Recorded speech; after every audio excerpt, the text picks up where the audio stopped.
সেলাইয়ের সময় নেই, তাই রোজার শেষ সপ্তাহে এসে চাহিদা বেশি তৈরি পোশাকের। চুয়াডাঙ্গার দোকানগুলো সরগরম গভীর রাত পর্যন্ত। 5-7 দিন বৃষ্টির কারণে বেচারা একটু কমেছিল, পরে আবার বেচারা বেড়ে গেছে। মোটামুটি ঈদে ভালো মাল আমদানি করছি, বেচা কেনা হচ্ছে, ভালো ভালো কাস্টমার আসছে। ঈদবাজারে পোশাকের একটি বড় অংশই এদেশে তৈরি নয়। সীমান্ত ঘেঁষা জয়পুরহাটের দোকানে এখন দেশি পোশাক পাওয়াই কঠিন।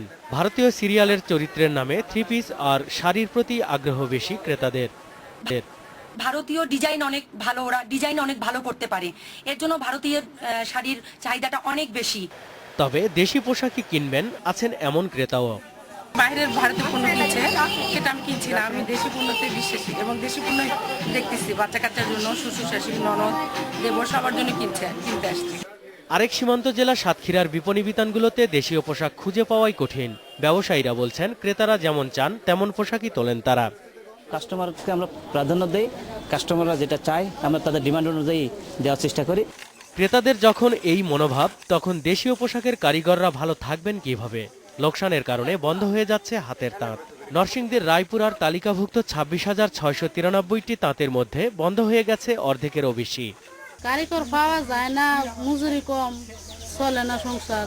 কোনো দিক দিয়েও মানে সুবিধা করুন যাইতেছে না, এর মাঝে মনে করেন সরকারও কোনো গুরুত্ব দেয় না। ক্রেতাদের একাংশের অভিযোগ, দেশীয় পোশাকে বৈচিত্র্য কম। তবে ব্যবসায়ী বা পোশাক তৈরির সঙ্গে জড়িতরা বলছেন এই অভিযোগ সত্য নয়।